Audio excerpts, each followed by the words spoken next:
Hello, sending you a warm welcome from my channel রূপকথার story. আজকে তোমাদের সাথে শেয়ার করব একটা স্কিন কেয়ার রেমেডির ভিডিও।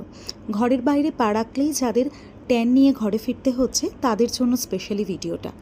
একটা পাত্রে টক দই শুধুমাত্র নিয়ে সেটাকে খুব ভালোভাবে ফেটিয়ে যেসব জায়গায় ট্যান পড়ছে সেখানে ভালোভাবে 5-7 মিনিট অ্যাপ্লাই করে ড্রাই হয়ে গেলে হালকা হাতে জল দিয়ে ময়শ্চারাইজার বা ক্রিমের মতো জেন্টলি ম্যাসাজ করে সেটাকে ধুয়ে ফেলতে হবে।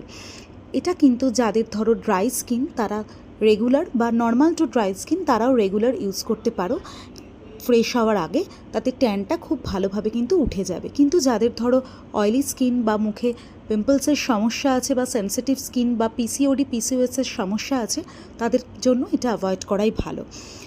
টক দই এছাড়াও হচ্ছে আমাদের স্কিনের জন্য তো ভীষণ ভালো। যাদের ড্রাই স্কিন তারা টক দই ঠিকমতো ব্যবহার করলে স্কিনের উজ্জ্বলতা ফিরে আসে এবং বলিরেখাও দূর করে। তো টক দইকে ময়শ্চারাইজার হিসেবে ব্যবহার করা যেতে পারে। একটা পাত্রে টক দই ফেটিয়ে তার সঙ্গে মধু, অ্যালোভেরা জেল মিশিয়ে মিশ্রণটা ত্বকে লাগাতে পারেন ময়শ্চারাইজার হিসেবে।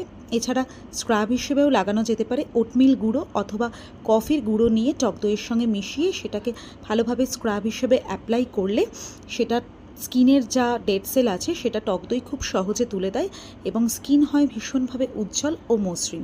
এছাড়া ফেস প্যাক হিসেবেও ব্যবহার করা যেতে পারে। 1 চামচ মধু মিশিয়ে টক দইয়ের সাথে সেই মিশ্রণটা সারা মুখে ভালো করে লাগিয়ে 10 থেকে 15 মিনিট রেখে ঈষদুষ্ণ জলে ধুয়ে ফেলতে হবে। তো আজকের ভিডিওটা কেমন লাগলো অবশ্যই জানাবে।